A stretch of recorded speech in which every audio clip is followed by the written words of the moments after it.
Madame, bonsoir. Monsieur, bonsoir. Ravi de vous retrouver. Comme tous les mercredis, espace 20h30, 22h, nous parlons des collectivités territoriales décentralisées. Et forcément, nous nous attelons sur des problèmes liés à ces types des communes, effectivement. On parle des communes, des régions qui sont d'ailleurs la dernière donne, qui implémente de façon régulière la décentralisation au Cameroun. On parlait de la toute dernière entité qui est celle des Réunions, malheureusement, dont on ne ressent pas par-ci et par-là, on va dire, les faits et gestes de ces régions, mais qui existent déjà depuis un bon bout de temps, tout au moins depuis la dernière élection. Ces régions viennent donc fermer la boucle d'une décentralisation mise à pied depuis 2010, effectivement, au Cameroun, et qui prend son envol et qui entre forcément dans sa troisième phase. Pour ce soir, d'ailleurs, une thématique nous intéresse. Nous parlons de la maturation des projets à leur mise en œuvre. Nous essayerons de faire une édition typiquement pédagogique pour permettre à nos élus locaux, tout au moins à ceux qui se lancent dans ces objets de projet, de mieux les comprendre, de mieux les cerner et d'atteindre la maturité afin d'être financés. Effectivement, nous en tirerons à parler ce soir avec nos consultants sur ce plateau. Effectivement, nous avons le réel plaisir d'avoir notre aîné, nos consultants, Dr Jean Nondou est à mon extrême gauche. Dr Jean Nondou est juriste, expert en communication publique d'ailleurs. Il est également écrivain. Dr Jean Nondou traîne plusieurs casquettes. Nous ne voulons pas nous aventurer à présenter tout ça ce soir. C'est avec un réel plaisir de l'avoir sur ce plateau. Docteur, bonsoir et merci de nous rejoindre. Bonsoir, bonsoir. Un plaisir largement partagé. Bonsoir à vos nombreux téléspectateurs et puis bonsoir à mon excellent copanéliste. Vous avez ces élus locaux, notamment les maires, qui me disent de temps en temps dans le forum de vous saluer, puisque vous animez ce forum, forcément, avec des questions que vous posez au fil du temps. Ça leur permet d'avoir une ouverture d'esprit et de comprendre qu'il y a des choses dont ils ignoraient. Et certains tiennent à ce que je vous dise bonsoir de leur part. Ok, ben merci. Moi, je crois que la loi de décembre, n'est-ce pas, 2019, la loi du 24 décembre 2019, a institué une gestion participative. Cela veut dire qu'en principe, il doit y avoir un feedback, un retour d'information entre les élus et les populations. Et c'est dans ce cadre-là que je me veux vraiment un citoyen de la ville, un citoyen de nos communes et relaie de temps en temps les préoccupations des populations. Et vous avez le maire de Makba qui a pris le plaisir à débattre avec vous dans le forum une fois. J'étais en train de dire et je riais, je me disais, voilà quand même un maire très courageux qui débat sans toutefois avoir des frayeurs et qui pose des problèmes réels. C'était un débat très intéressant, docteur Nondou, vous vous en souvenez? Oui. Il y a des élus comme ça qui parfois vraiment essaient de se lever parce que beaucoup font profil bas, n'est-ce pas, au sens propre comme au sens figuré, et ne daignent pas venir s'expliquer, expliquer un peu les politiques publiques municipales, ce qu'ils font, leurs activités, leurs actions. On les verra juste à la veille des élections venir à nouveau faire une litanie des réalisations et solliciter le verdict, n'est-ce pas, solliciter les suffrages des populations. Et ça, c'est vraiment déplorable. Les maires devraient normalement se bousculer sur ce forum pour venir expliquer un peu leurs réalisations, leurs objectifs, leurs tâtonnements et appeler les populations vraiment... Leurs difficultés également. Appeler les populations, n'est-ce pas, à la rescousse. Je prends un exemple simple. J'ai vu dernièrement, à Douala 5e, Bonamoussadi, où on a affiché, n'est-ce pas, sur la place du marché, une plaque là, interdite de déverser les ordures.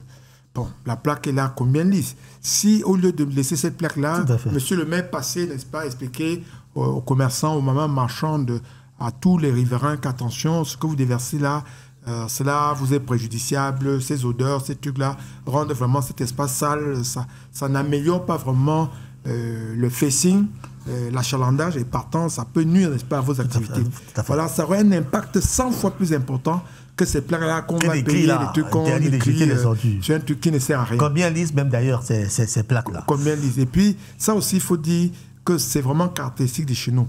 Et nos élus sont vraiment trop discrets, on ne les voit pas, ils ne descendent jamais vers les populations, ils ne descendent jamais sur la place publique, alors qu'en fait, un élu devrait consacrer au moins 50-60% de son temps dans les rencontres, sur le terrain. Il me souvient, j'ai vu dernièrement, je ne sais plus dans quel pays c'était, un élu lui reprochait d'utiliser beaucoup le téléphone, non c'est en France, d'utiliser le téléphone, le carburant, tout ça, Et alors on lui demandait si c'était logique. Il dit non, 60% de mon travail, des trucs, des notes, tout ça, c'est à partir de ma voiture. Parce qu'il est obligé tout le temps d'aller sur le terrain. Donc il passe plus de temps sur le terrain que dans son bureau. Que dans son bureau. La voiture, le téléphone, tout le contraire deviennent vraiment des outils de travail. Nous avons les maires qui passent plus du temps dans les bureaux. Parfois, ils sont même absents dans ces bureaux. On ne sait pas où ils sont, effectivement. On ne les voit pas du tout, ni sur le terrain, ni même dans les bureaux. Vous voulez rencontrer un maire, on vous dit que le maire n'est pas là. Vous avez pris un rendez-vous? Non. Prenez donc un rendez-vous et vous n'allez jamais être rappelé. Malheureusement, c'est ce qu'on constate. Et ça, ce sont des habitudes qui doivent totalement disparaître. Le deuxième invité sur ce plateau, notre consultant permanent sur cette émission de Regard sur les communes, Eros Ekwala. Je voudrais dire l'un des consultants, ils sont déjà nombreux. Eros Ekwala, connu d'ailleurs de nos téléspectateurs, agro-environnementaliste, expert en ingénierie du développement local. Il est avec nous ce soir. Eros, bonsoir. Bonsoir Raoul, c'est tout un plaisir. Bonsoir au docteur, co-panéliste qui nous fait l'amitié d'être encore là ce soir. Bonsoir aux millions de téléspectateurs qui nous regardent tous les soirs. Alors, j'ai vu dans une vidéo, vous étiez en train de caresser une cellule, les grosses cellules là. Oui. Alors, c'est quoi ça? La pisciculture? Il s'agit de la pisciculture. Vous avez certainement une expertise dans cette pisciculture. Vous en livrez souvent aux communes? Oui, beaucoup plus des ateliers de formation, de suivi, d'élaboration des projets. Je suis au devant de tout ingénieur en sciences halieutiques spécialisé en pollution aquacole. Tout à fait. Donc je comprends pourquoi cette vidéo ne m'a pas beaucoup surpris, parce qu'effectivement, je vous ai vu. Vous avez eu l'air de vouloir croquer cette silure crue. Oui, vous avez l'habitude. Avec les ressources halieutiques, c'est désormais une amitié très poussée, parce que pour comprendre, pour mieux domestiquer une espèce, il faut bien la comprendre dans ce mouvement, dans ses besoins, dans ses périodes de stress et de détresse, pour pouvoir apporter des réponses efficaces à ce qui soit davantage plus épanoui et mieux élevé. Alors, écho des communes, on a quelques nouvelles? Oui, on a quelques nouvelles. La première nouvelle nous vient de la mairie de la ville de Garoua, le maire qui est désormais installé dans ses fonctions. Après le décès du tout premier. Après le décès du tout premier, la réélection de l'élection en mai dernier. Donc, et en début de semaine, M. Goura Beladi a été installé dans ses fonctions de maire de la ville de Garoua par le préfet Aman Wabi, qui lui a donc prescrit notamment l'amélioration de l'éclairage public et la bonne gestion des ordures ménagères dans cette ville. Tout à fait. Il y a autre information? Il y a autre chose dans la mairie de Njombe-Penja. Ce n'est plus un secret que le conseil municipal a été boycotté par les conseillers municipaux. Sur les 34 conseillers municipaux, 11 ont répondu présent. Et l'autorité administrative a trouvé bon, compte tenu le quorum n'était pas atteint, de reporter cette rencontre-là. Alors, qu'est-ce qu'on reproche au maire? Alors, qu'est-ce qu'on reproche au maire? Les conseillers exigent un conseil ordinaire et chaque fois le maire programme de leur avis, le maire prend celui de programmer plutôt un conseil extraordinaire. Il me semble qu'entre conseil ordinaire et conseil extraordinaire, le mécanisme, même les débats sont différents. Il souhaite le maire convoque plutôt un conseil ordinaire qui permettra à l'autorité administrative de prendre part au débat. Certainement qu'il y a des révélations à faire là-bas. Alors, le maire a peut-être des choses à cacher ou bien... On n'en sait pas grand-chose. Mais pourquoi ces conseillers bout de ce conseil extraordinaire? Si jamais il y a des conseils ordinaires et qu'on en tient un extraordinaire, pourquoi devrait bouder? Bon, la réalité du conseil extraordinaire, c'est qu'il peut porter sur un sujet précis. Pourtant, le conseil ordinaire tient compte du calendrier des activités municipales. Tout à fait. Alors, autre actualité? Cette actualité nous vient de Yaoundé. Le maire de la ville de Yaoundé qui a inauguré 3 dispositifs de fontaines de décoration qu'on appelle les jets d'eau, qui pensent qu'à partir des jets d'eau, ils contribuent à l'amélioration du décor urbain. 3 carrefours du côté de Yaoundé ont eu la faveur d'abriter déjà ces jets d'eau. Il pense que dans les prochains jours, multiplier d'initiatives pour améliorer un peu la physionomie de la capitale politique du pays. Ça n'exclut pas qu'il y a des pilules dans les ordures ménagères. Effectivement, c'est une ville qui commence déjà à faire peur avec ses ordures ménagères, et tout comme la ville de Douala. Ces grandes métropoles du Cameroun, effectivement, brillent par leur incapacité, n'est-ce pas, de rendre salubre leur ville. Malheureusement, la ville de Douala, tout comme la ville de Yaoundé, sont devenues des villes totalement insalubres. Vous risquez de prendre des maladies juste en roulant ou en marchant dans la rue parce que les immondices seuls... La semaine dernière, carrément, on se félicitait déjà ici sur le plateau de ce que les camions commençaient à sillonner les villes. Mais cette semaine, la situation s'est encore empirée. On voit d'immondices d'ordures à travers presque tous les carrefours aujourd'hui à Douala. Ça devient invivable. Et lorsqu'on sait que la rentrée scolaire n'est pas très loin, on s'est dit, nos enfants, comment ils vont faire avec ces odeurs, avec ces eaux qui ruissellent ci et là, avec les pluies qui continuent leur petit bonhomme de chemin. C'est des risques de maladies qui Alors, on va saluer les populations de Makba qui nous regardent en ce moment au premier plan. Le maire, Dieudonné Mbouette, forcément, l'équipe de Riga sur les communes va faire une descente à Makba d'ici quelques jours. Vous connaissez Makba, Dr Nondou? Oui, j'ai eu l'occasion d'arriver là-bas parce que j'ai beaucoup travaillé là-bas sur le barrage de Mapé. Oui. Et à l'époque, au début, des trucs, on passait par Fumban. J'imagine que c'était à l'époque où il n'y avait pratiquement rien, avec le goudron ne passait pas encore. C'était devenu trop bizarre. Non, c'était avant, c'était les travaux, n'est-ce pas, du barrage, de construction du barrage. C'était avant la mise en eau. Oui. Donc, le goudron passait déjà, Fumban-Bakpa passait déjà. Non, c'était vraiment une route en latérite. On faisait 3 jours quand il pleuvait. Une route en latérite vraiment exécrable, mais enfin, comme c'était les trucs, on ciblait bien la période de saison sèche. Certes, beaucoup de poussière, mais la route était praticable avec une voiture. Tout à fait. Et vous avez déjà été à Bakpa une fois? Physiquement, non, mais à travers les revues de littérature, les recherches sur les différentes plateformes, j'ai pu me rendre compte qu'à Makba, il y a la physionomie de la ville qui est en train de changer positivement au regard de ce qui a été déjà fait comme investissement, comme aménagement. Et c'est le lieu. Pour moi, vous savez, lorsque c'est bon, il faut aussi dire que c'est bien. C'est le lieu pour moi également de féliciter M. le maire que je n'ai jamais rencontré, malheureusement, mais que je souhaite rencontrer pour le féliciter. En tout cas, vous serez certainement de la partie lors de cette descente à Makba. Effectivement, Makba, c'est dans le département du Noum, à près de 70 km. De Fumban, effectivement, la route est totalement goudronnée déjà. Et vous allez vivre les merveilles quand même de cette mairie. Docteur Noudou, on en avait parlé sur ce plateau. C'est 52 lampadaires déjà qui éclairent le centre-ville de Makba, ce qui a totalement reculé l'insécurité et certainement en plus de nombreux forages. Tout à fait. Oui, c'est un maire vraiment très proche de ses populations et quand il en parle vraiment avec une certaine passion, et à chaque fois on voit qu'il y a vraiment un feedback.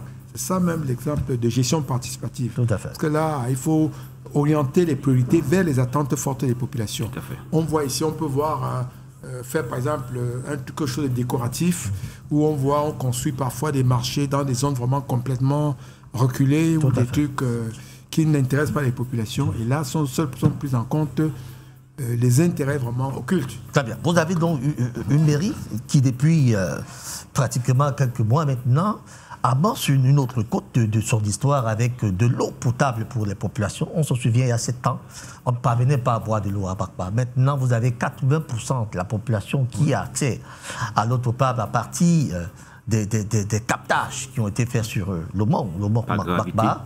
Ces populations dont les robinets désormais coulent là-bas. C'est vrai que ce n'est pas encore dans toute la commune. Vous avez notamment les populations qui sont du côté de Pravet frontalier en Bankim, qui en attendent encore, mais il y a des forages qui les alimentent. Pour ce qui est quand même de l'eau sortie de ces captages, c'est près de 80% de la population maintenant bien arrosée. D'ailleurs, un projet qui tenait à cœur le maire Dieudonné Mbouette, dès son arrivée au pouvoir, c'était son premier leitmotiv. À côté de cela, vous avez donc parlé de marché. Vous avez un marché central dont on estime des boutiques, environ 402 boutiques. Imaginez-vous, Docteur Noudou, c'est l'un des plus grands marchés centraux de la région de l'Ouest. On dirait même d'ailleurs que c'est le plus grand dans le monde et même dans la région de l'Ouest. Le marché, lorsqu'il sera entièrement terminé, ça sera un axe. Et puis vous avez cet axe qui part de Fumban pour Gaoundéré. Makba risque d'être un point focal intéressant. Oui, bien sûr. Oui. Un centre de gravitation. Tout à fait. Et avec vraiment la culture, l'élevage et puis la pêche. Un peu là. Donc vraiment, c'est en zone rurale et qui tient vraiment bien sa place. Il y a beaucoup de cultures de céréales et puis du poisson. Tout à l'heure, vous parliez des silures, des trucs, tout ça, des tilapias qui sortent du barrage de Mapé. Tout à fait. Oui, et ensuite, maintenant, des bovins, des tout ça, zone de transhumance entre la partie septentrionale et le sud de Cameroun. Et pas loin de là, vous avez le barrage de Bankim. Qui est à quelques kilomètres d'ailleurs de Makba, je crois 7, si je ne me trompe pas, c'est pas très loin. De Makba, vous avez le barrage de Bankim qui relie déjà la Dabawa à l'ouest. Donc, effectivement, c'était un point très intéressant à y voir. En tout cas, vous aurez le temps de découvrir que ma part dans cette émission. Nous irons pour un reportage grandeur nature et pour vous permettre de maîtriser effectivement cette commune dans ses profondeurs, notamment les problèmes endurés par les populations au quotidien. C'est ce qui nous intéresse le plus.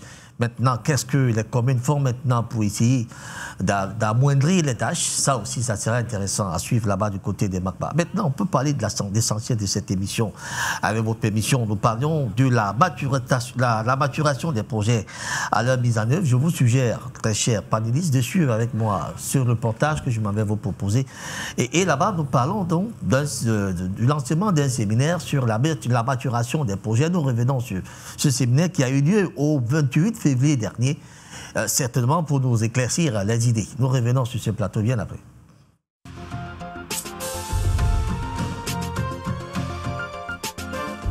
Renforcer les capacités des responsables publics en charge de la maturation des projets d'investissement afin de maîtriser les coûts et anticiper sur l'exploitation, la maintenance et la pérennisation des ouvrages était le prétexte du lancement du processus de maturation des projets par les administrations et institutions publiques. À l'initiative du ministère de l'Économie, de la Planification et de l'Aménagement du territoire, il s'agira de présenter le bilan de la réforme engagée depuis 2018, les perspectives de préparation et de validation des projets d'investissement public, mais aussi sensibiliser les administrations et institutions publiques sur le processus de maturation des projets en mode partenariat public-privé. Défini comme étant l'ensemble des probabilités de réussite d'un projet, cet atelier permet de constater les avancées considérables. Vous allez le constater qu'on ne fait pas du surplace.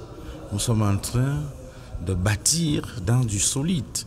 Raison pour laquelle, à chaque instant, on va convoquer une réunion de lancement. Vous convenez avec moi que l'assistance est fleuve au niveau de l'amphithéâtre aujourd'hui. Tout le monde est arrivé parce que l'importance de la maturation des projets.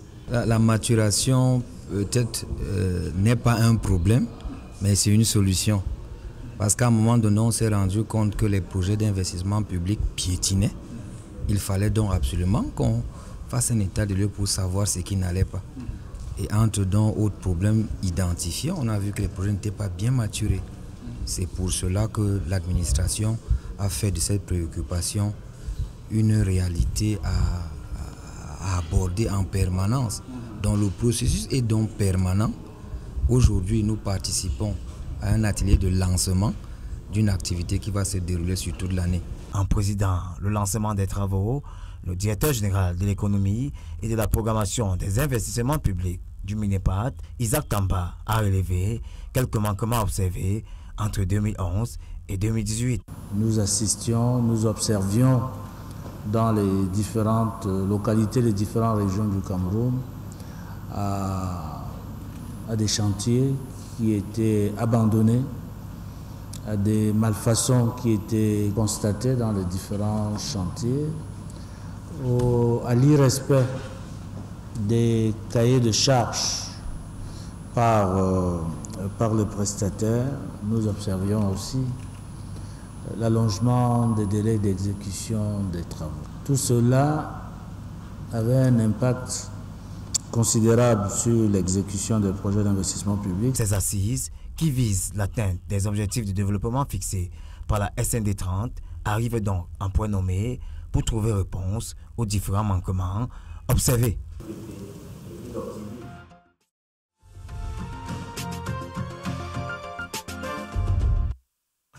Alors, docteur Doudou, dans ce reportage, le constat est clair. Ils ont des difficultés à maturer leur projet. Oui, bon, je dois dire ici que monsieur le directeur est très optimiste parce qu'il parle du passé. Hein, comme si ça, c'était ce reportage partiel, c'était le 28 février, effectivement. Oui, d'accord. 2023. Quand je parle du passé, ça veut dire que lui remonte peut-être dans les années 2000-2010 en disant que les projets étaient mal ficelés et que, bon, à partir de maintenant, les choses vont aller du bon pied et que les choses vont se régler comme par un coup de baguette magique. Ça, c'est une illusion. Vous voyez, lors de ce reportage-là, nous avons entendu un groupe lexical dense. On parle de stratégie, on a beaucoup parlé de projets, on parle de réalisation, et on parle des délais, on parle des coûts. Vous voyez qu'ils sont vraiment des termes usuel dans ce genre de débat, dans les politiques publiques, dans les investissements publics. Je crois que ce qu'il faut retenir, c'est qu'en fait, il y a une prise de conscience, n'est-ce pas, de nombreuses défaillances, de nombreuses lacunes dans la gestion des projets, que peut-être cette prise de conscience-là, surtout du ministère de l'économie et du plan, qui est l'expert, n'est-ce pas, technique du gouvernement en matière de réalisation de projets, ça peut être un début peut-être de changement. Et ça, c'est ce que nous souhaitons. Alors, Eros, on peut comprendre d'ailleurs qu'est-ce qu'un projet. On peut commencer par là. Comprenons ce que c'est qu'un projet. Un projet maturé. Pour arriver à un projet maturé, il faut d'abord passer par l'étape projet. C'est quoi un projet pour dire simple? C'est un ensemble bien coordonné et bien ordonné d'activités qui visent à la fin du processus à aboutir à quelque chose qui peut être réalisable. Ça veut dire quoi? Ça veut dire que pour aboutir à construire un bâtiment, un édifice public par exemple, il y a un certain nombre de conditionnalités, il y a un certain nombre d'étapes par lesquelles ce projet doit transiter pour qu'on dise que ce projet est arrivé à l'étape mature. Les études de faisabilité, qui peuvent être les études géotechniques, les études d'impact environnemental. Il faut d'abord identifier les parties prenantes. Il faut définir le rôle de chaque partie prenante dans la réalisation et la mise en œuvre de ce projet. Il faut définir les sources de financement. Il faut que le financement en lui-même soit disponible et accessible. C'est pour cela que lorsque ces étapes ne sont pas franchies, vous allez vous rendre compte que le projet commence et à un moment il s'arrête. Justement parce qu'on n'a pas tenu compte d'un certain nombre de facteurs. Ce qui pose généralement problème dans notre contexte, il y a des facteurs sociaux. Vous allez vous rendre compte que les études d'impact environnemental et social ne tiennent pas souvent compte d'un certain nombre de réalités telles qu'elles sont vécues sur le terrain. On essaie de galvauder, de sauter des étapes, de ne pas tenir en compte des desiderata et des propositions de toutes les couches sociales. Et lorsque le projet vient à être lancé, il y a beaucoup de résistance sur le terrain. Il y a beaucoup de projets, les projets routiers, les projets de barrages, dont les populations, on a vu les populations sortir pour manifester leur mécontentement. Et du coup, les travaux se sont arrêtés. Or, si ceux qui ont la charge de maturer ces projets tiennent en compte toutes les étapes, step by step, qui concourent à concevoir, à élaborer un projet qui épouse la réalité sociologique et même économique et environnementale telle qu'elle est sur le terrain. Au fin de course, on aboutit à quelque chose de cohérent où tous les acteurs se reconnaissent et ça devient plus facile de le mettre en œuvre. Le Centre d'analyse de recherche sur les politiques économiques et sociales a mené des études entre 2016 et 2017, puisque l'élément que vous venez de diffuser pas justement de 2011. Donc 2023. 28 février 2023. Voilà. Où on dit que 55,8% des projets ont été abandonnés pour ce qui est des édifices publics, 32,7% pour ce qui est de l'électrification rurale et des constructions des points d'eau, 11,5% pour les autres. Dans un pays en voie de développement, je pense que c'est beaucoup. Et lorsqu'on sait que ces projets brassent beaucoup de milliards, on se dit qu'il y a quelque chose qui ne va pas. Est-ce le fait que le projet n'était pas maturé? Parce qu'avant quand même qu'un projet ne soit lancé et il obtienne des financements, je suppose qu'il est maturé. L'étude parle justement des projets abandonnés faute de maturation. Lorsqu'on parle de maturation, ce n'est pas forcément l'argent. Je parle de l'aspect social par exemple. Est-ce que les populations qui vont être délocalisées pour mettre sur pied un projet ont été identifiées? Est-ce que ces populations ont déjà reçu ce qu'elles ont de droit? Parce que si elles n'ont pas reçu ce qu'elles ont de droit, lors de la phase de réalisation du projet, elles vont sortir, elles vont barrer les routes, elles vont contester, elles vont manifester leur mécontentement et ça va freiner la mise en œuvre de ce projet. Pas très loin de chez nous, il y a un projet hôtelier qui a été stoppé justement parce que les populations qui ont été déplacées, qui ont été dépossédées de leurs biens, n'avaient pas au préalable été associées à la conception, à la définition même de ce projet. C'est pour cela que vous allez vous rendre compte qu'à la fin, c'est des tiraillements. Et lorsqu'on n'a pas besoin de remous sociaux, qu'est-ce qu'on fait? On met d'abord un terme à ce projet. Et la dépense publique ayant déjà été engagée, ça fait un manque à gagner. Ça fait un manque à gagner. C'est beaucoup de milliards. Docteur Doudou, vous avez évoqué tout à l'heure, il a si bien dit aussi, des projets abandonnés. C'est justement parce qu'on n'a peut-être pas pris le temps d'identifier les projets qui peuvent aller avec une zone précise. Oui, bon, il faut dire que dans ce cas-là encore, il y a beaucoup d'improvisation. Ça veut dire que, comme disait tantôt, n'est-ce pas, mon excellent copanéliste, un projet, c'est tout un ensemble. Il y a une étude de faisabilité qui couvre non seulement la faisabilité technique, il y a également des contraintes administratives, il y a des contraintes sociales et même sociétales. Bon, tout à l'heure, il a parlé du cas, par exemple, des populations. Vous avez vu l'autoroute Douala-Yaoundé. L'une des principales causes, c'est qu'on n'avait pas seulement pris en compte, n'est-ce pas, les dédommagements des populations. Et à chaque fois qu'on dit, bon, on verra après, et on se rend compte également qu'il y a beaucoup de malversations, beaucoup d'entourloupe autour de ces dédommagements. D'ailleurs, le maire, finalement, le maire de Lobo devait être en prison pour ces populations se soulèvent. On ne peut pas continuer. C'est les facteurs de retard. Et retard, parfois, on tombe à des saisons qui ne sont pas favorables. Il peut y avoir un enchérissement des coûts, par exemple, du carburant, du ciment, tout à fait. Et puis d'autres facteurs également, même les coûts d'immobilisation du matériel.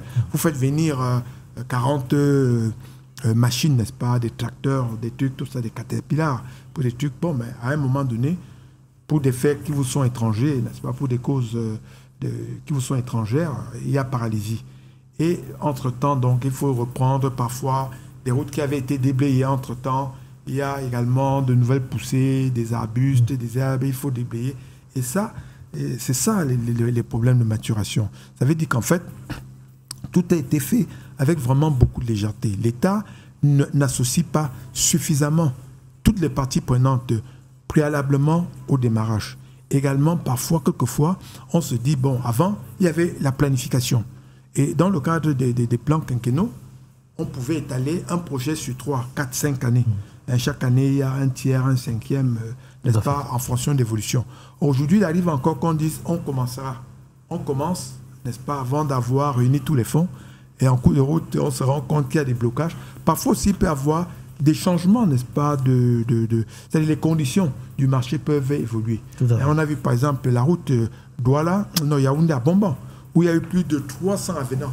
Et à chaque fois, tout ça, des millions, des milliards, tout ceci parce qu'il n'y a pas de suivi et évaluation. Ça, c'est quelque chose dont on parlera aussi tantôt.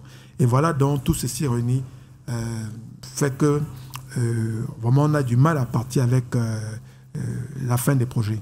Alors, dans le cadre du processus de maturation, on a peut-être relevé 5 étapes. Donc, quelques étapes méritent quand même d'être éclaircies pour que nos téléspectateurs puissent comprendre ce que c'est. On parle de la conception du projet, je crois là tout le monde peut savoir ce que c'est, ils peuvent facilement savoir. L'élaboration des termes de référence et des études de faisabilité, c'est justement là. Quand on dit élaboration des termes de référence et des études de faisabilité, on fait allusion à quoi? On fait allusion ici au cahier des charges. Cela veut dire qu'on va, qu'est-ce qu'on veut? Qu'est-ce qu'on est en train de faire? Et quel est l'objectif poursuivi? Quels sont les moyens qui sont mis en jeu et quels sont les délais et quels sont les résultats attendus. Vous voyez un peu, c'est ce qu'on appelle un peu aussi en termes PCD, c'est-à-dire la performance, c'est ce qu'on obtiendra à la fin, n'est-ce pas? Il y a les coûts, parce que les coûts, quand on parle des coûts ici, il faut inclure vraiment tout ce qui rentre dans les calculs. Et ensuite, maintenant, les délais, parce qu'on vous dit c'est un projet prévu pour 3 ans. Si ça va au-delà de 3 ans, il y a du personnel qu'il faut payer, il y a des retards, il y a des malfaçons, il y a même le vieillissement, il y a des amortissements. Et c'est tout ceci-là qui pose problème. Alors, Eros, on me dit, après ça, on parle de la réalisation des études de faisabilité. Qu'est-ce qu'on fait allusion? Oui, à la réalité, ces études de faisabilité ont au moins 3 dimensions. Il y a la dimension sociale, la dimension technique, la dimension environnementale. Alors, un projet qui vient dans une localité précise, je prends l'exemple d'un pont qu'on veut construire dans un village ou qui relie 2 villages. Au niveau de la dimension sociale, c'est qu'il faut identifier l'ensemble des acteurs sociaux qui seront impactés par la mise en œuvre ou la réalisation de ce projet. Il y a des champs qu'on va détruire, il y a des plantations qu'on va privatiser, il y a des cours d'eau que le pont va traverser. Quels sont ces acteurs qui sont autour du site de ce projet qui seront de façon directe ou indirecte impactés par ce projet? Maintenant, sur le point environnemental, il il y a ce qu'on appelle les études d'impact environnemental selon la dimension du projet qui peuvent être les notices ou alors autre chose. Il faut qu'on identifie l'impact réel de ce projet ou supposé de ce projet sur les ressources naturelles. Un pont qui va traverser un cours d'eau, très certainement pendant les travaux d'aménagement, il y a les résidus qui seront versés dans ces cours d'eau. Il faut qu'on identifie d'abord les ressources halieutiques qui se retrouvent dans ce cours d'eau-là, qu'on voit, ce qui permettra de mettre sur pied les mécanismes de préservation de ces ressources pendant que le travail sera fait. Maintenant, du point de vue technique ou géotechnique, il faut étudier la qualité du sol, à quelle profondeur le sol a la capacité de supporter l'ouvrage qui sera implanté, quelle est la capacité de résistance de ce sol-là, quelles sont les distances à prendre, quelle est la largeur de l'ouvrage, quel type de matériaux il faut en fonction de la réalité géoclimatique de cette localité. Maintenant, c'est tout cela mis ensemble qui constitue à la fin l'enveloppe budgétaire ou financière de ce projet. Mais si on prend à la légère ces différentes étapes, on va se rendre compte, comme le docteur Nono le disait, à la fin de l'enveloppe, que l'enveloppe budgétaire définie ne suffit pas compte tenu de la réalité telle qu'elle est vécue sur le terrain pendant la phase de réalisation. Donc c'est très important. Ce qu'on va dire, c'est que globalement, un projet, c'est 3 phases. L'avant-projet, la phase de réalisation et la phase de suivi et évaluation. Et aucune des phases n'est facultative, que ce soit dans leurs composantes. Le plus important, même le plus difficile, c'est la définition même du besoin. Parce que si on ne définit pas le besoin, on ne peut pas calibrer le projet qui va répondre à un certain besoin. Et vous allez vous rendre compte que à chaque étape de ce projet, il y en a 7 ou 6. Vous allez vous rendre compte que chaque étape a ce qu'on appelle le livrable. C'est que M. Dr Nono a appelé tout à l'heure le résultat attendu à la fin. Vous allez vous rendre compte que ce résultat, il doit être évalué. Il y a les indicateurs d'évaluation du résultat obtenu à la fin de chaque phase. Pour partir d'une phase à une autre, il faudrait qu'on se rassure que les résultats obtenus à la phase précédente nous permettent d'évoluer. Auquel cas, il y a des ajustements rapides à faire qui nous permettent justement d'amoindrir les coûts et les délais. On parle de la validation des projets, des rapports d'études et maintenant la finalisation du document du projet.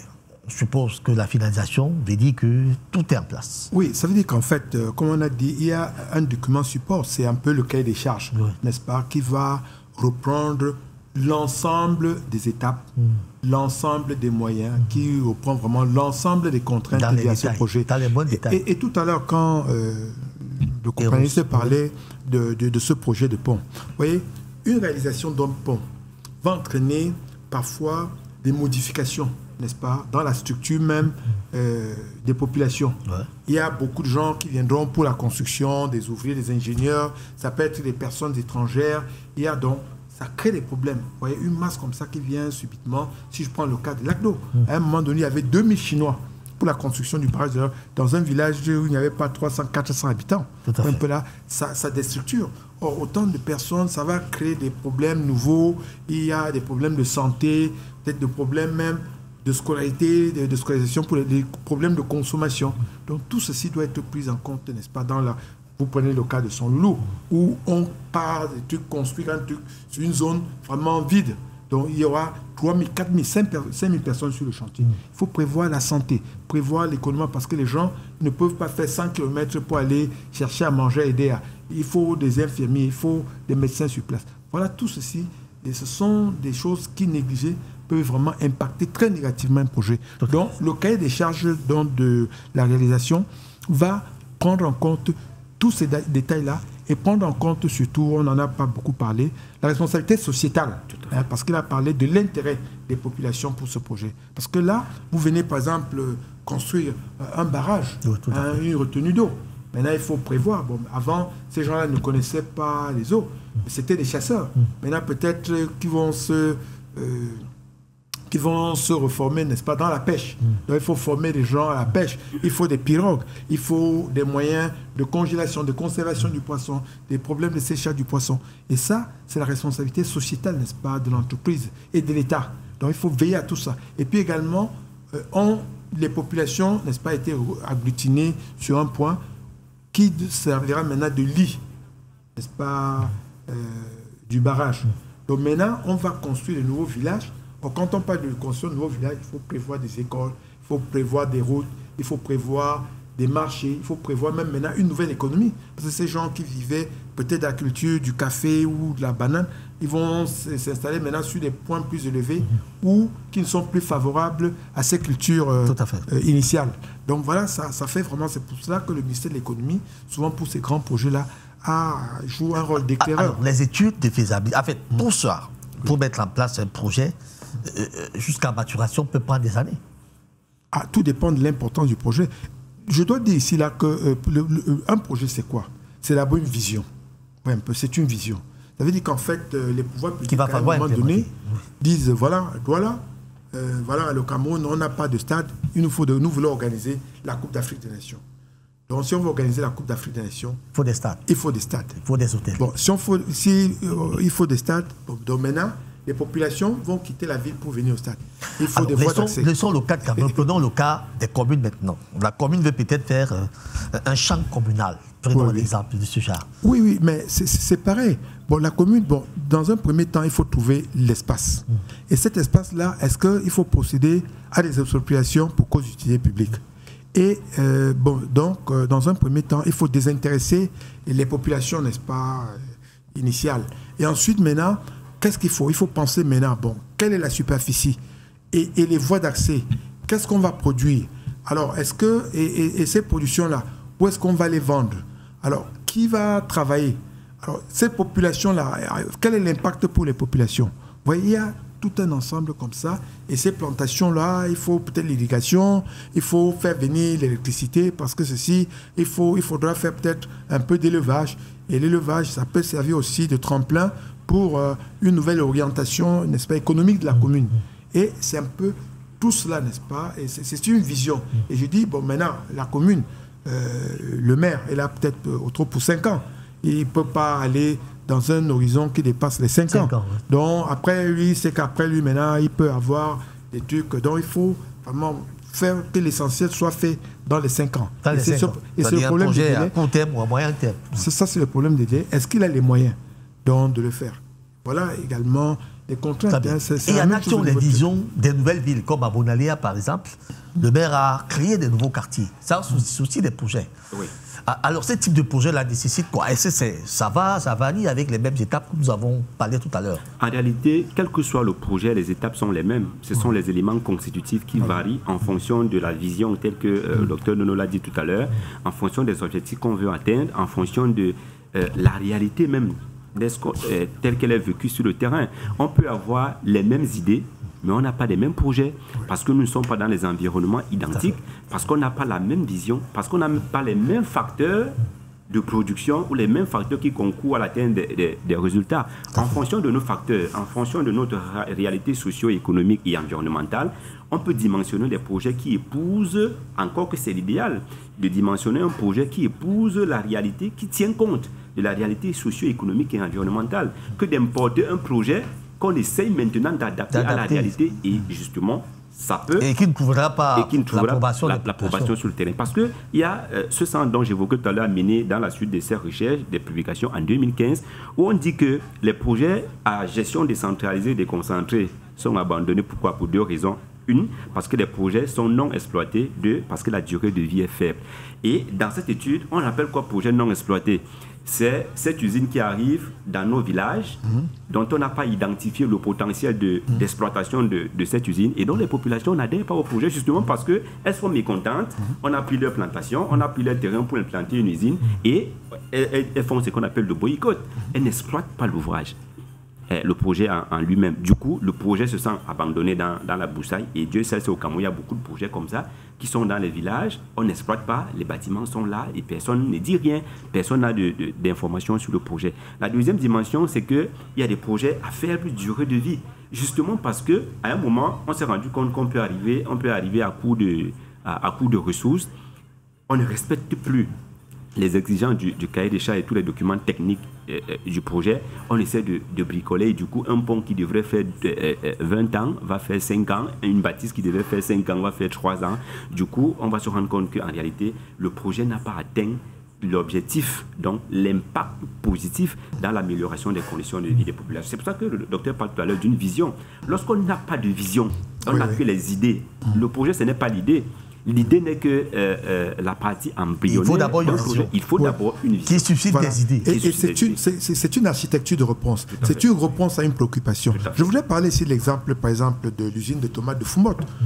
Tout le monde dit, voilà, vraiment... On va faire les tomates. Il y a, de temps en temps, on a les surproductions de tomates. Qu'est-ce qu'il faut en faire? Oui, pendant la période de trucs, tout ça, il y a une chute de prix, il y a beaucoup de dégâts, il y a beaucoup de trucs abîmés. Donc la solution, c'est une usine de tomates. Bon, maintenant, il y a des modélisations. Une usine de tomates dans le monde pour marcher aujourd'hui, il faut au minimum 10 tonnes de tomates par jour et 360 jours par an. On dit non, il y a beaucoup de tomates. S'il n'y a pas de tomates, non, il y en a, on ira à Bafa, non. Et il y a tellement de tomates. Parce qu'on n'a pas suffisamment réfléchi, on n'a pas mis des ingénieurs, des statisticiens, vraiment regarder ces trucs-là. Nous avons une vision complètement... évadé de la chose. Un peu archaïque. On dit qu'il y a beaucoup de tomates. Il y a beaucoup, non, les tomates, il y en a. Vraiment, on sait, non, cette usine va marcher. Oh, 10 tonnes, oui. On peut avoir 10 tonnes pendant 15 jours, pendant 1 mois, 2 mois. Est-ce qu'on on va tomber à 7 tonnes, 5 tonnes, 3 tonnes. L'usine ne peut pas marcher. Donc, il y a beaucoup de projets comme ça, là, qui ont été complètement... On parle encore de l'usine de manioc. Je pense de San Medima. Tout à fait, l'usine à manioc de Sabedra. On a parlé d'une usine qui a été suscitée quand mon ami André Noir ici. On parlait de poulet aussi à Bafan ou un truc comme ça. Donc il y a beaucoup de projets. Il y a eu des trucs à Boclé, enfin au nord, au Cameroun. Hein. À un moment donné, on a parlé de beefsteak qui marchait même. À un moment donné, on s'est rendu compte il manque de la matière première. Donc le problème, c'est une vision, mais qui répond à une demande, qui répond à une demande sociale, qui répond à une attente. Or, quand vous restez comme ça là dans la rue, vous dites, il y a des choses, hein, n'est-ce pas, qui n'ont pas besoin d'une grosse étude de faisabilité. Si vous faites les beignets haricots, vous faites les plantains, prunes et tout ça au bout de la rue. Mais pour certains projets, il y a des problèmes d'achalandage. Surtout les projets de développement. Il y a des problèmes d'infrastructure, de transport. Et je connais le cas d'une grosse usine qui avait été faite. Le projet, c'était quelque part ici, hein, dans la banlieue de Douala. C'était un truc très bien fait, très bien conçu. Il devait faire des tôles, plier les tôles, tout ça. Bon, l'électricité, il n'y avait pas de problème. Mais au moment maintenant de tirer le courant, les populations environnantes se sont opposées. Il y avait une palmeraie. Ils ont dit que non, ne touche pas à nos palmeraies. On leur a promis, le ciel était, ils ont refusé. Et le truc est resté comme ça 2 ans, 3 ans. Et puis, ça forêt. Parce qu'ils auraient dû préalablement aller voir des trucs arrangés, régler. Il y a un certain nombre de préalables. Or, nous prenons souvent des trucs, n'est-ce pas, à moitié. Et nous ne prenons pas seulement en compte les risques dans les projets. Parce qu'il y a de nombreux risques. Hein. Les risques internes, externes. Ça peut être les populations, comme il a dit. Ça peut être un environnement technologique. Ça peut être les problèmes des approvisionnements. Ça peut être un problème de coût. Regardez, par exemple, dans le monde aujourd'hui, on parle du monde avant Covid, après Covid. Tout à fait. Covid a entraîné un très grand chambardement. Et de plus en plus, maintenant, on parle d'avant la guerre d'Ukraine et après la guerre d'Ukraine. Voilà comment le monde vraiment avance à un rythme vertigineux. Imaginez-vous quelqu'un qui a un projet peut-être d'hôtel municipal, comme ils en ont déjà plusieurs. Ils s'en vont l'installer, par exemple, à Kola-Faba. Est-ce que la commune de Kola-Faba a besoin d'un projet de ce genre par rapport, par exemple, à la commune de Touboro, qui est quand même sur un espace de transit, à pleine frontière entre le Cameroun et le Tchad. Alors, l'évaluation de ce type de situations, peut-être c'est ce qui marque parfois à nos élus locaux, c'est-à-dire cette vision de constater que ici, voilà ce qui est bien pour nous. Et ça, bien que ça soit bien pour tout le monde, mais pour nous, ce n'est peut-être pas intéressant. Oui. La première dimension, c'est d'identifier le besoin réel. Ce n'est pas parce qu'il n'y a pas un hôtel dans une ville ou dans un village que forcément il faut en mettre. Il faut identifier le besoin réel. Il faut le caractériser. Il n'y a pas d'hôtel, les gens viennent, ils dorment, ils peinent à dormir. Il faut évaluer ce flux de population qui arrive. Il faut observer leurs habitudes d'hébergement. Il faut évaluer leur pouvoir de payer le prix, leur pouvoir d'achat, leur capacité à prendre le prix. Parce que si on dit qu'il n'y a pas un hôtel dans un village et qu'il faut construire l'hôtel, c'est absurde. Sur quelle base, sur quel élément fondamental on décide de construire un hôtel? Encore qu'un hôtel peut avoir 5 chambres, 10 chambres, 60 chambres, des milliers de chambres. Encore qu'un hôtel peut avoir des chambres de 5 000, de 10 000, de 15 000. Mais sur quelle base donc on va évaluer la rentabilité de ce projet? Parce que de la rentabilité vient les coûts d'investissement. C'est parce que je trouve que le projet comme le présente est rentable que je peux prendre le coût d'investissement, le risque, comme le docteur Nono parlait tout à l'heure, le risque d'investir. Donc la première étape, c'est d'identifier le besoin, de caractériser le besoin, comme vous parlez d'un hôtel municipal, de Kolan-Famba par exemple, de prendre en compte la réalité sociologique, la composante sociologique et environnementale de la localité dans laquelle on veut implanter le projet, d'observer la dynamique en termes de flux migratoire entre les autres localités qui sont autour et la localité où on veut implanter le projet, d'identifier les différentes parties prenantes qui seront impactées positivement ou négativement à partir de notre projet, d'identifier les différentes zones ou points d'approvisionnement selon qu'on soit en phase d'étude de préfaisabilité, en phase de réalisation du projet ou en phase de suivi. Parce que chacune des phases, comme on l'a dit, comme il y a un résultat qu'on attend, il y a les intrants, les inputs dont on a aussi besoin, justement. On doit respecter toutes ces dynamiques-là, on doit respecter toutes ces étapes-là. Maintenant, pour le faire, justement, en fonction de la dimension du projet, ça peut prendre une semaine, ça peut prendre un mois, ça peut prendre 3 mois, ça peut prendre des années. Ça peut prendre 3 ans, ça peut prendre 4 ans. Je voudrais vraiment revenir un peu sur ce cas particulier des hôtels, n'est-ce pas?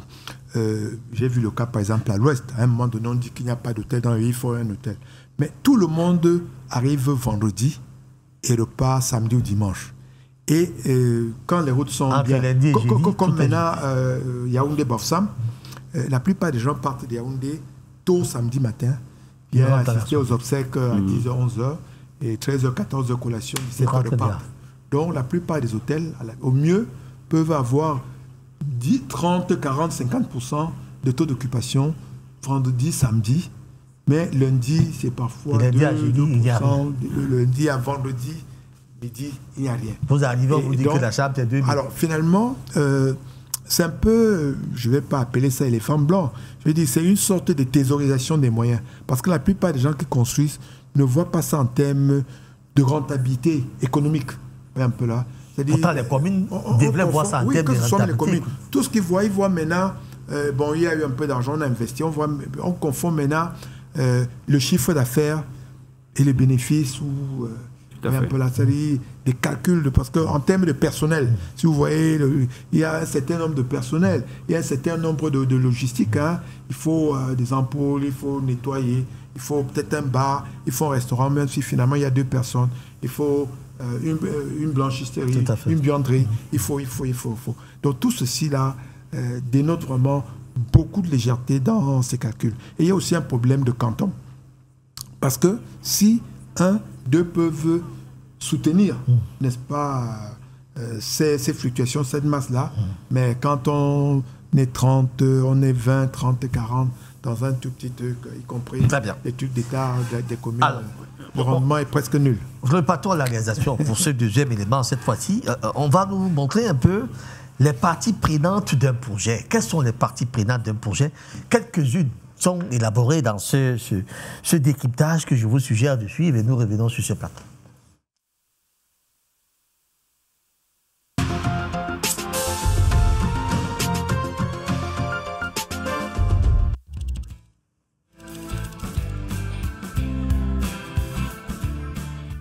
Avant tout, pour cadrer son projet, il faut identifier les personnes ou organisations qui ont des attentes ou des interactions sur le projet. En effet, la réussite d'un projet peut être définie comme la satisfaction des parties prenantes. Elles peuvent être internes comme externes à la structure. Ce sont les équipiers, les responsables des ressources, des associations de consommateurs ou des fournisseurs. D'une façon générale, c'est toute personne qui impacte ou qui est impactée par le projet.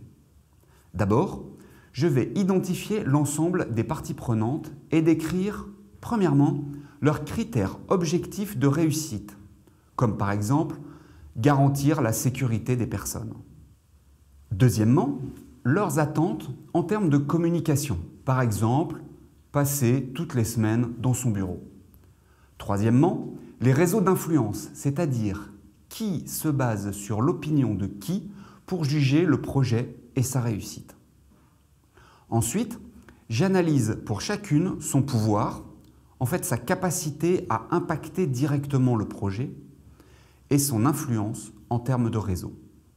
Enfin, je vais définir mon plan de projet, le délai, la qualité, le business plan et la stratégie de communication pour maximiser la satisfaction de mes parties prenantes en global.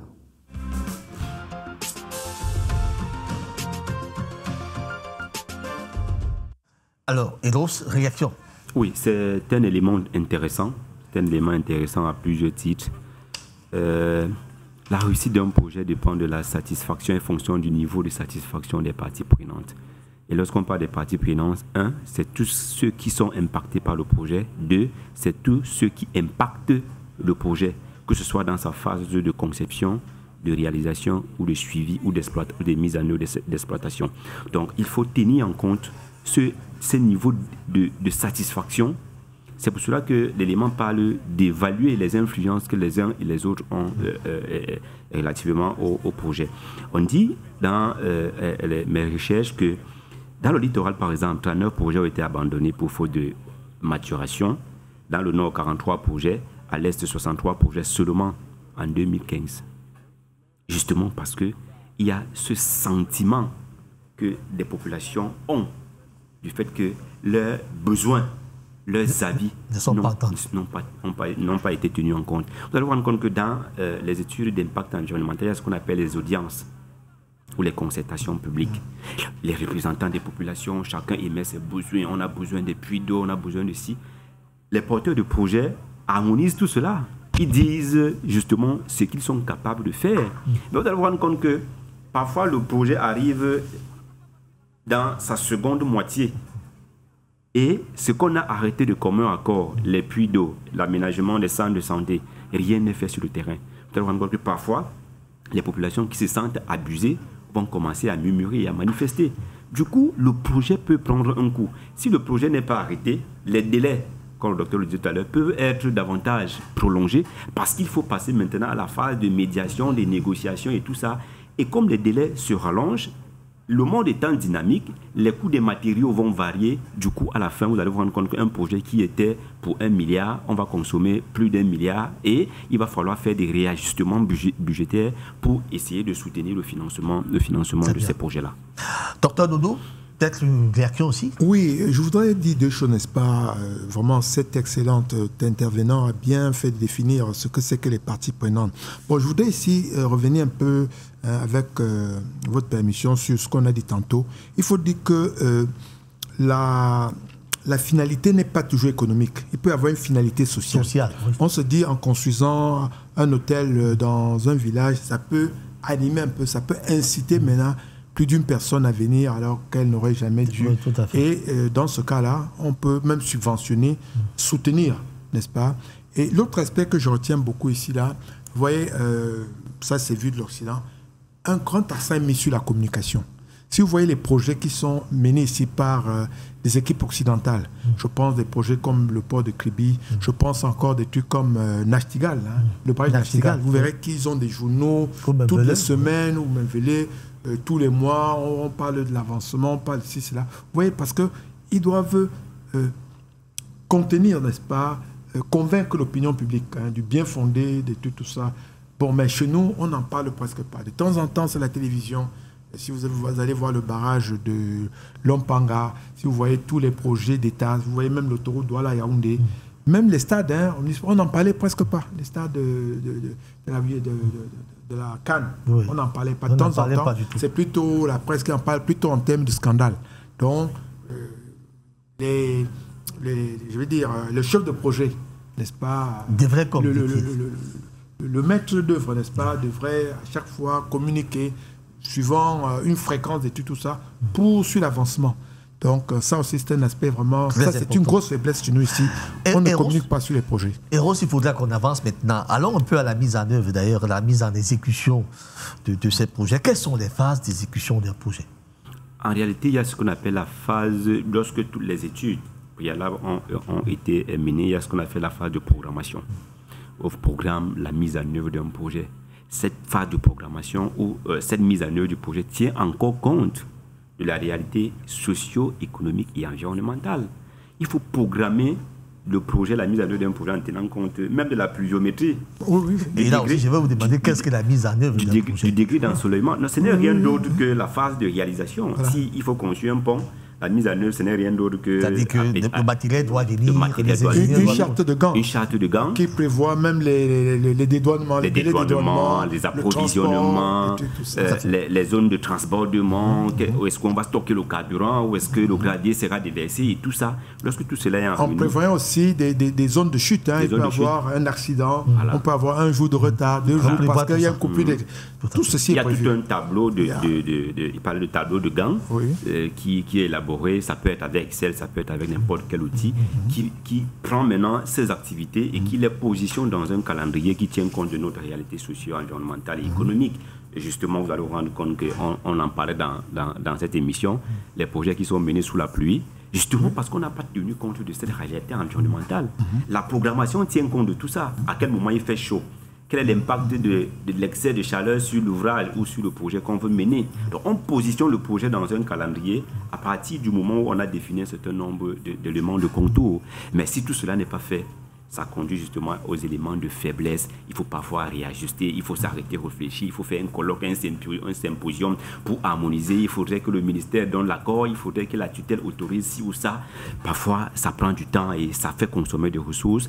Et lorsque les ressources sont consommées, les délais sont davantage prolongés. Le docteur parlait d'un élément important. Vous allez vous rendre compte que dans ce que nous appelons le triangle de projet, il y a des coûts, il y a des délais, il y a des ressources. Au centre de ce triangle, il y a ce qu'on appelle la communication.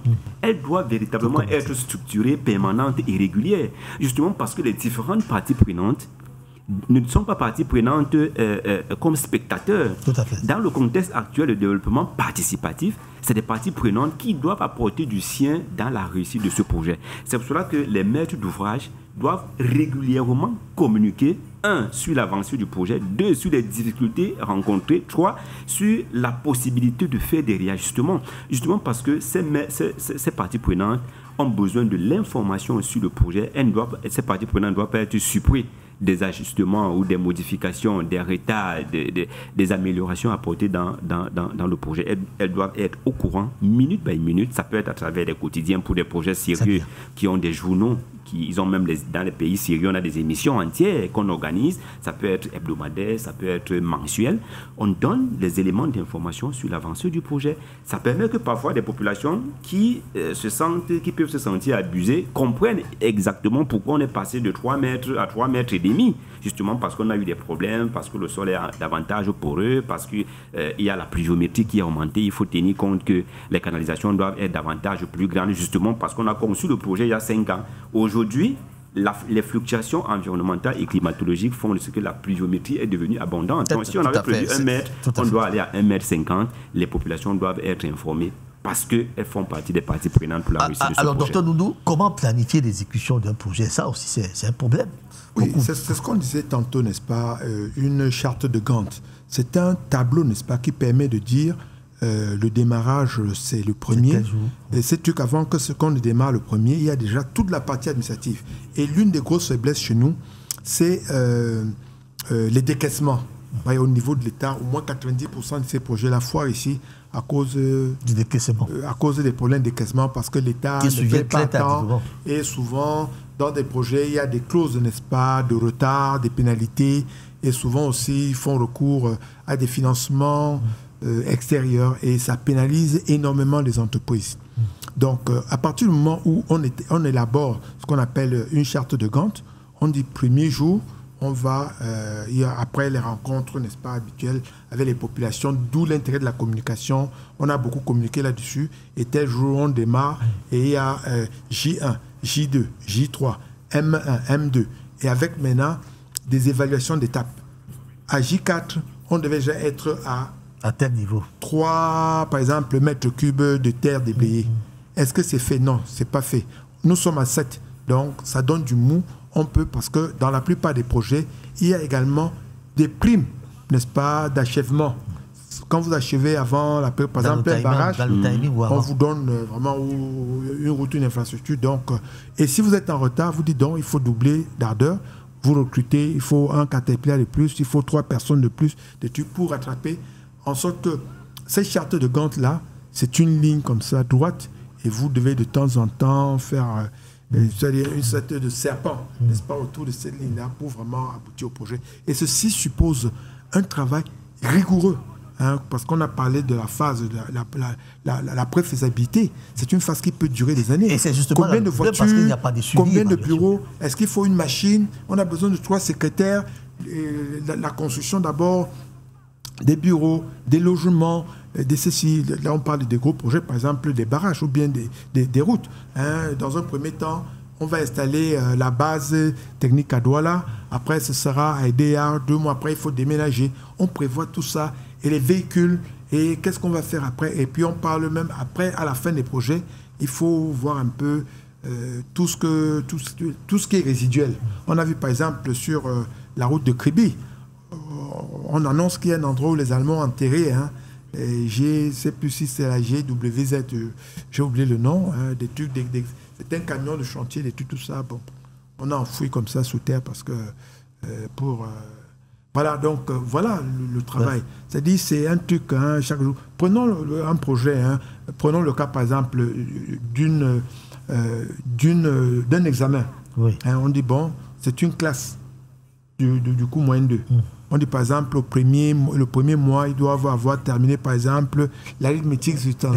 Bon, deuxième truc, de la géographie, tel point, tout ça, troisième. Donc il y a des choses qui vont ensemble, il y a des choses qui vont seules.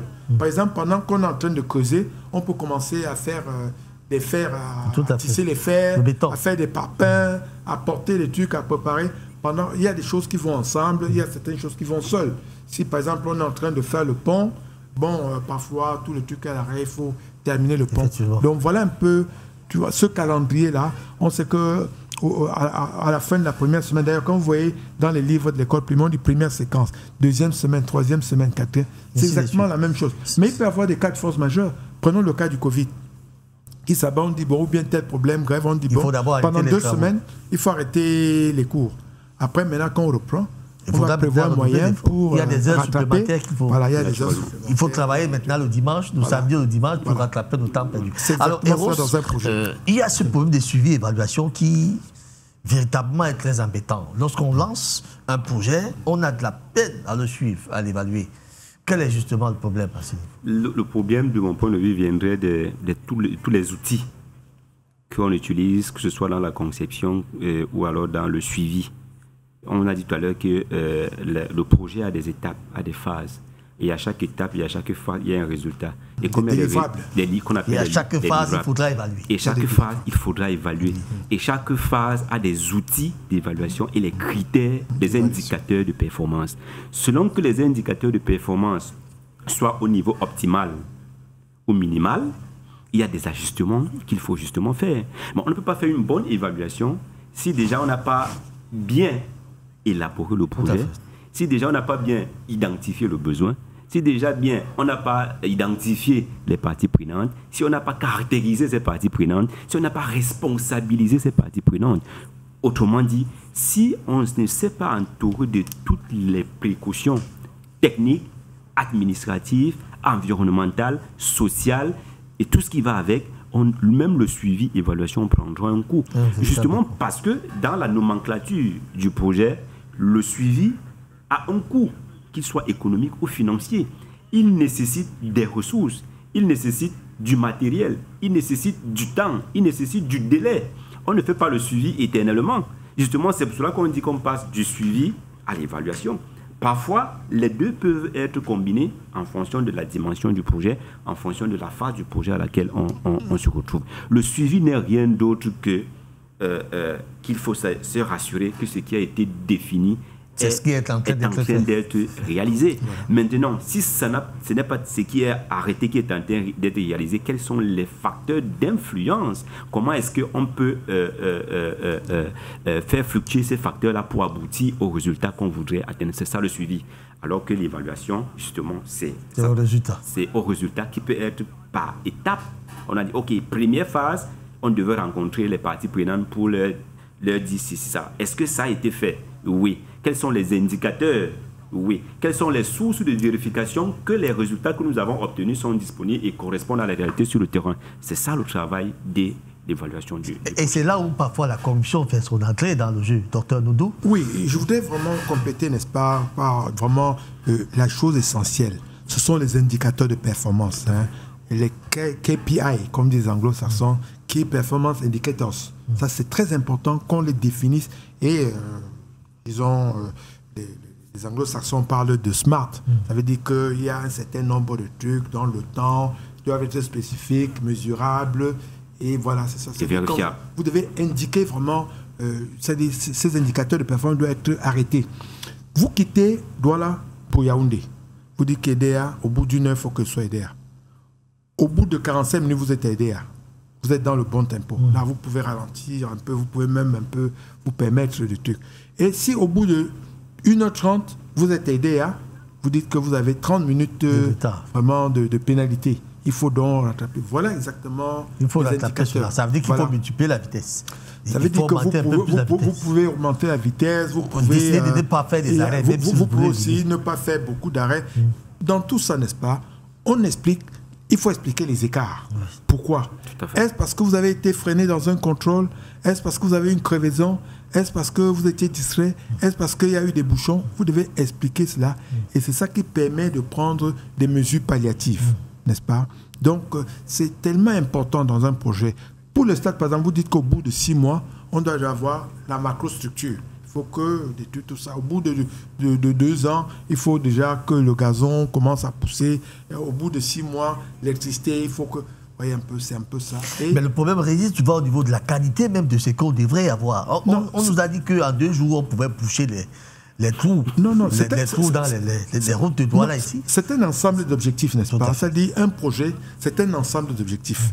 Donc, pour qu'on puisse boucher les trucs en 2 jours, il faut qu'il y ait des véhicules, il faut qu'il y ait du goudron, il faut qu'il y ait du personnel. Et ça aussi, ça manque souvent.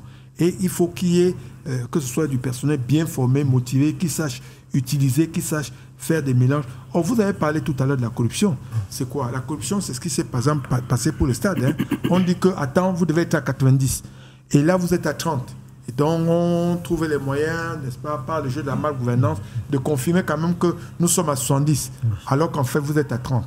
Et n'importe comment ça vous rattrape. Vous avez vu comment le président de la CAF a dû venir ici pour aller dire au président de la République, non, ce n'est pas 90, ce n'est pas 70, c'est peut-être 25. Oui, un peu. Donc, parce qu'il y a des indicateurs. Et ces indicateurs-là, vous ne pouvez pas tricher avec. Une fois fait, vous ne pouvez pas tricher avec. On sait que la route, premier jour, vous êtes à temps, deuxième jour, vous êtes à temps, troisième jour, vous êtes ici, quatrième jour, vous faites... Aussi, vous pouvez dire que non, nous sommes déjà au 8e jour. Vous dites à quelqu'un qui est en France ou bien qui est à Yaoundé, nous sommes déjà au niveau de la 3e date, mais le jour où elle arrive sur le terrain, ça rend compte que c'est... alors, mais c'est qu'on constate généralement ce qui, effectivement, il y a des trous qui ont été bouchés. Mais ces trous se réveillent 2-3 jours après. Est-ce que, effectivement, le problème c'était au niveau de la validation du travail qui a été fait? Au niveau de la faisabilité, au niveau de l'étude de faisabilité. Parce qu'il y a, comme expliqué monsieur, il y a la faisabilité technique. Quand vous dites que vous allez faire des routes, vous ne prenez pas la terre comme ça pour venir boucher. Il y a un travail, je dis, en amont. Bon, de quoi est-ce qu'il s'agit? Quels sont les équipements dont on a besoin? Quels sont les matériaux dont nous avons besoin, quels sont les délais, quelles sont les conditions climatiques. Si vous faites un truc, des trucs, parce que il y a les durées, les délais de résistance. On dit par exemple, pour tel truc, il faut au moins 4 heures avant la pluie. Pour tel truc, il faut 6 heures. Exactement comme dans les champs. Hein, vous n'avez pas pulvérisé des intrants agricoles n'importe comment. Donc si vous faites mal, vraiment l'impact, c'est pour ça qu'il faut tenir compte des saisons. Il y a des choses qu'on doit faire que pendant la saison sèche, pendant la saison estivale. Et là, si d'aventure il y a une pluie, ça devient vraiment une circonstance exceptionnelle. Tel que nous vivons là. Oui, voilà. Alors, Hello, c'est quoi là? On constate tout simplement que malheureusement, ce travail est souvent validé. Bien fait ou mal fait, très mal fait, souvent trop mal fait même d'ailleurs, mais il est souvent validé. On peut comprendre ça? Oui, on peut comprendre à partir du moment où on reparcourt un peu l'itinéraire qui a contribué à la réalisation des travaux. Parce qu'il faut faire la différence entre les tâches, les activités et le projet. Les tâches, Les activités sont un ensemble de tâches. Les tâches et les activités, les jalons et tout ce qui va avec concours au projet. Et à chaque sous-composante, il y a des éléments caractérisation, il y a des éléments qui entrent, il y a des éléments qui ressortent. Maintenant, si on a bitumé une route et que 2 jours après, il y a eu des crevasses, il faut reparcourir. Est-ce que les études ont été faites? Est-ce que la planification a été faite, bien faite? Est-ce que la programmation tient compte de nos réalités? Est-ce que la qualité du matériau tient compte des réalités climatiques et même du trafic, du type d'engin qui circule sur cette route? Parce qu'on ne va pas mettre l'épaisseur de 5 cm sur une route sur laquelle les camions, comme celle qui est voisine à vos locaux, les camions passent chaque jour parce qu'on est en zone portuaire. Donc il faut tenir compte de tout cela. On peut réceptionner un projet, on peut réceptionner une route à partir du moment où, techniquement, on a fait ce qui a été défini, même si ce qui a été défini ne correspond pas à la réalité telle qu'elle est vécue sur le terrain. Mais on respecte d'abord ce qui a été défini sur la base de la... Et là maintenant, qui paye les pots cassés? Puisque effectivement, ce qui est fait ne devrait pas être fait, comme cela est fait. Dans ce moment-là, qui assume? Ce qu'il faut savoir, c'est qu'on a certainement mal identifié le besoin. On a certainement mal planifié, on a certainement mal défini le type de matériaux à utiliser. Ça veut dire que toute la chaîne a été faussée. Toute la chaîne a été faussée. Du coup, c'est toute la chaîne, toutes les parties prenantes qui payent le prix et les populations qui ont vu leur terrain impacté par le projet et les activités économiques qui ont été ralenties du fait de travaux et l'enveloppe budgétaire qui vient des caisses de l'État à partir de nos contributions, la fiscalité qui ont été impactées par le projet. C'est carrément tout le monde qui est impacté par les on va sortir peut-être là parce que nous avons un arrêt sur l'image que nous allons commenter ensemble sur ce plateau. Sortons sur la thématique de la maturation des projets à leur mise en œuvre. Qu'est-ce qu'il faudra comprendre là maintenant en quelques minutes? Oui, ce que je voudrais dire, n'est-ce pas, dans la plupart de ces gros projets, il y a une assurance, n'est-ce pas, souvent des garanties. Ça peut être une garantie quinquennale, une garantie décennale. Et en cas de défaillance, c'est pour ça que le cahier des charges doit tout définir. Et on voit à qui la responsabilité. Si c'est la faute du constructeur, généralement, on impose, il y a une caution, n'est-ce pas, de garantie, et puis souvent aussi, il y a des assurances, responsabilités civiles chez les entreprises. C'est ce que je voulais dire. Donc, ce qu'on doit retenir de la maturation des projets à leur mise en œuvre, c'est que c'est vraiment un des points faibles, n'est-ce pas? Quand on regarde le Cameroun aujourd'hui, le pays est confronté à des sérieuses difficultés. 60 années après les indépendances, on se rend compte que le pays connaît beaucoup de retard sur beaucoup de points. Si je prends mon cas simple, j'étais en 6e au lycée du Manengouba en 1967, nous étions 33.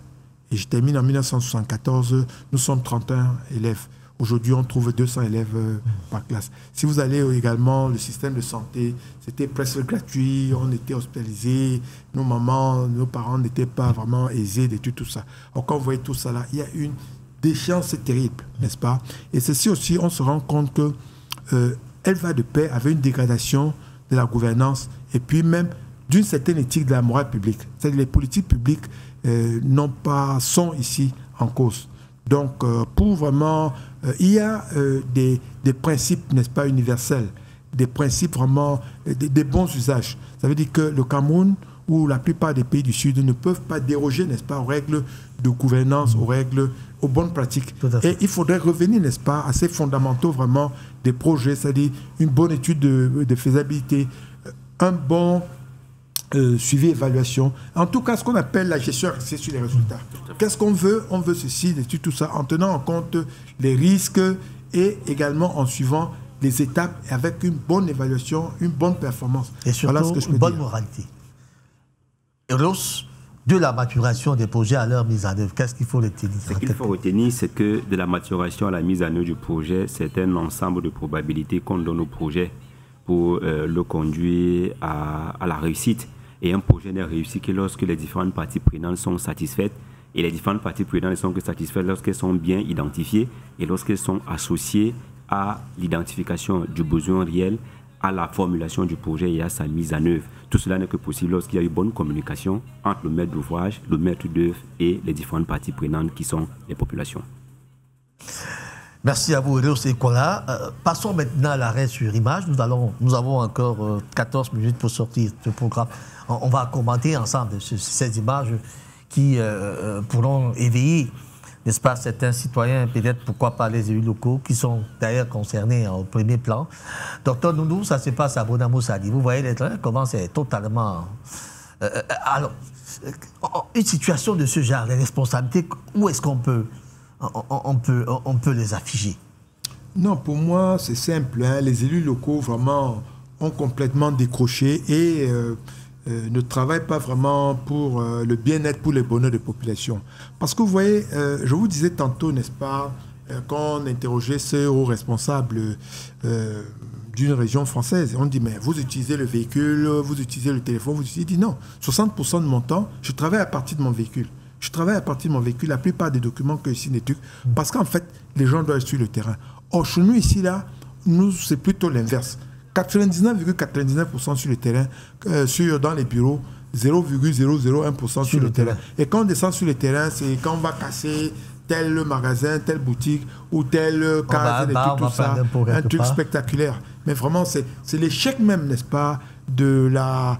J'ai failli dire de la décentralisation. Non, c'est un peu l'échec vraiment des politiques, n'est-ce pas, mises en place par les municipalités où les gens vraiment travaillent plutôt dans les bureaux et sont vraiment complètement éloignés des préoccupations des populations et puis de leurs soucis. Très bien. Alors, Eros, quand on regarde une situation pareille, on voit une ville totalement dans l'insalubrité.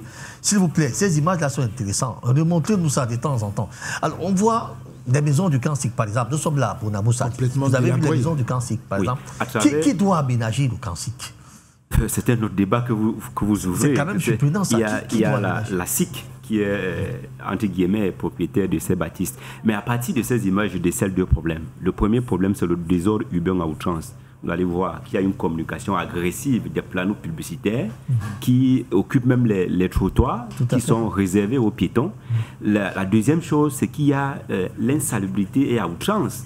Vous allez voir les ordures partout, dans les rigoles, sur du gazon, qui en réalité est un espace vert pour le loisir, pour le divertissement, pour prendre de l'air, mais qui est aujourd'hui occupé par d'immondices. Justement, ça établit les responsabilités à deux niveaux.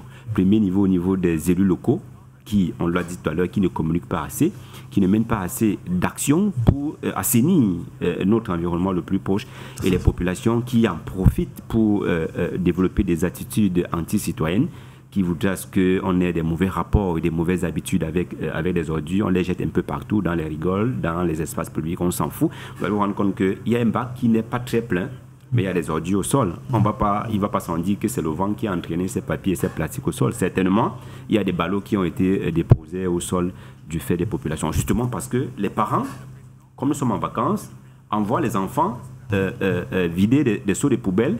Les enfants qui n'ont pas une certaine taille pour atteindre le bord du bac à ordures, allez, ils vont déverser les ordures à côté du bac à ordures et lorsqu'il pleut, les eaux de pluie ramènent ces ordures dans les rigoles. Donc les responsabilités sont partagées, mais au premier chef, les élus locaux, nos collectivités territoriales décentralisées qui doivent prendre des mesures soit de communication, de prévention, de bonne gestion et de sanctions pour des populations inciviques.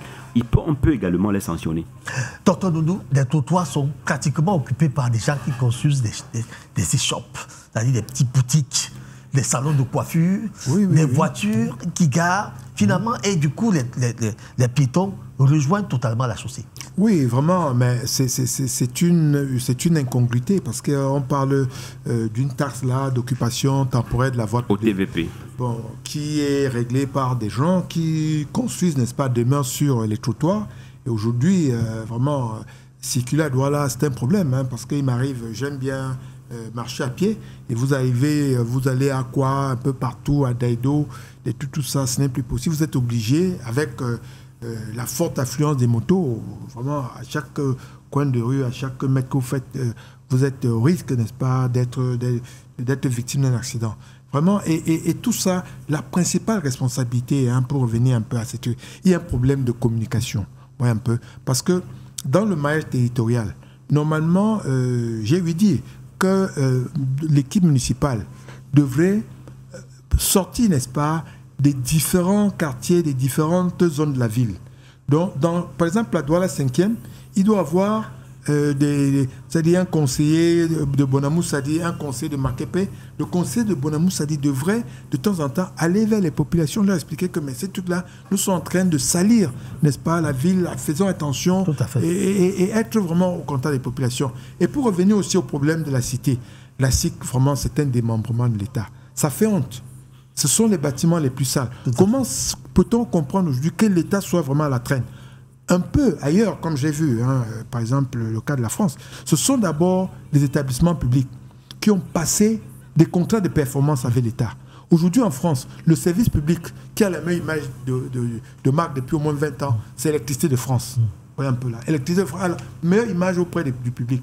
Quel est le service public? C'est Électricité de France. Donc là également, l'État devrait vraiment prendre ses responsabilités et pourquoi pas les maires passer des conventions, passer des contrats, n'est-ce pas, avec ces services publics comme la SIC d'études, tout ça, qui dégradent vraiment dont l'image n'embellit pas la ville. Vous avez une ville comme Douala où il n'y a plus de parking, c'est-à-dire on a déjà pris la chaussée divisée pratiquement en deux et on s'arrange à tracer des trucs là, on dit que c'est là où les véhicules vont garer. Entre-temps, les trottoirs sont totalement occupés. Les piétons même s'en vont déjà discuter les routes, les chaussées avec les véhicules. Ça pose un problème. Il y a même des endroits où les particuliers ont privatisé le trottoir. Ouais. On va dire parking privé. Ils vont vous dire qu'ils ont l'autorisation de privatiser ces trottoirs-là. Mais Raoul, pour mieux se rendre compte du niveau de désordre urbain qu'il y a dans une ville comme Douala, il faut circuler à Douala la nuit, après 18 heures. Tout ce qui se fait en journée, c'est rien. Après 18 heures, je vous assure, la majorité des routes dans 2 ou 3 arrondissements ne sont plus des routes à 2 sens. C'est pas possible. À gauche, il y a une table de poisson. À droite, il y a une table de poulet. Vous allez vous rendre compte que c'est difficile de circuler à une certaine heure.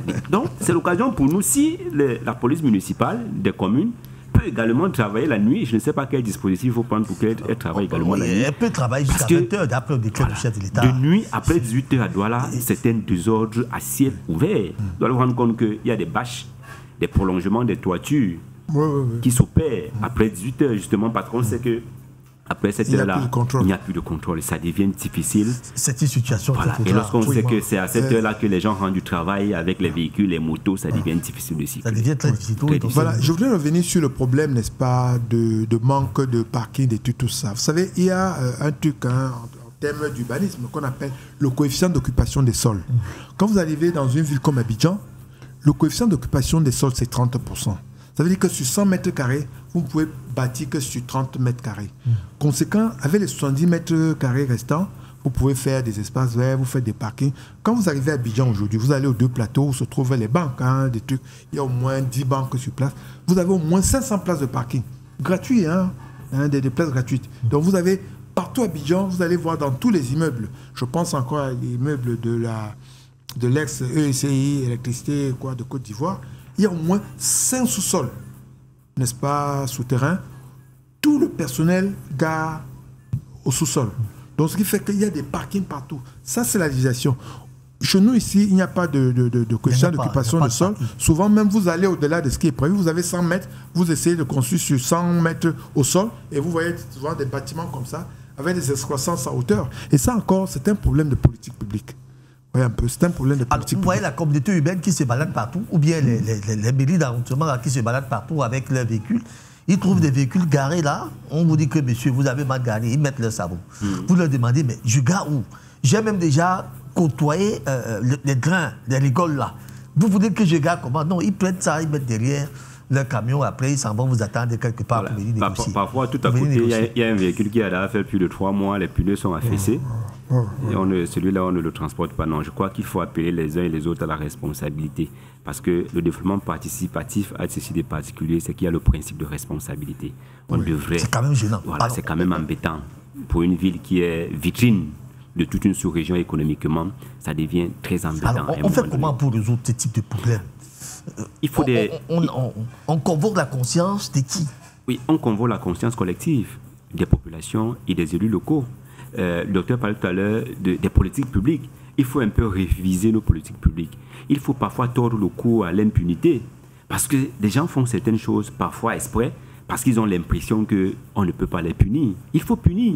Lorsqu'on dit on ne se gare pas ici, il faut punir. Aujourd'hui, avec la décentralisation et le développement local, on a permis même de mettre sur pied les comités de quartier et de village. Justement parce que lorsqu'on met un bac à ordures dans un village et qu'on vient jeter les ordures au sol pendant que le bac est plein, il faudrait que quelqu'un dise non à un moment donné. Ça peut être le chef de quartier qui lance la lettre à la mairie et que cet individu soit identifié et qu'il soit puni conformément aux dispositions que la municipalité pourra mettre sur pied. La municipalité peut mettre des dispositions de punition, de répression en fonction de la réalité sociologique.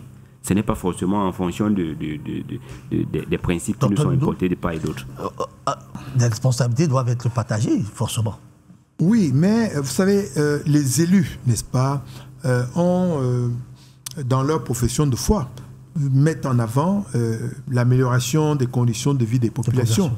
À ce titre-là, elles ont vraiment un devoir. Hein, et je dis toujours, il y a ici un problème de déficit de communication. Pourquoi? Je prends le cas de quelques villes. Hein, je connais le cas de la ville de Baranté, où les élus, hein, le président du Sénat à son temps, Madame le ministre Cortès et l'actuel, le truc, tout ça, qui vont dans les fins fonds de quartier, les trucs, tout ça, expliquer aux gens que vous devez être propre. Aujourd'hui, Baranté est une ville propre. Vous ne verrez pas une coque d'arachide au sol.